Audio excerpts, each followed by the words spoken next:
நாளைக்கு ஒரு வீடு கட்டிட்டா என் வாழ்க்கையே சொர்க்கமாயிடும் அப்படின்னு நினைச்சு செயல்படுறீங்க. வீடு கட்டி முடிஞ்ச பிறகு நிகழ்காலத்துல அந்த வீடு வந்துருச்சு, அதை அனுபவிக்கிறீங்களா? உடனே மனம் உங்களை கடந்த கால எதிர்காலத்துக்கு தூக்கிட்டு போயிடுது.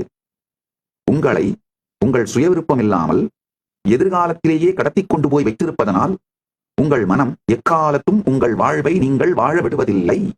அதே மாதிரி உங்க எதிர்காலம்ங்கிறதும் அதோட ஹோப்பு பிளானு எல்லாமே எங்கதான் நீங்க அனுபவிக்கிறீங்க, எங்கதான் எக்ஸ்பீரியன்ஸ் பண்றீங்க? நிகழ்காலத்தில் தான். You have never lived your past, you have never touch your future. சரி, நிகழ்காலமாவது இருக்கா? கொஞ்சம் ஆழ்ந்து பார்த்தோம்னா இல்ல.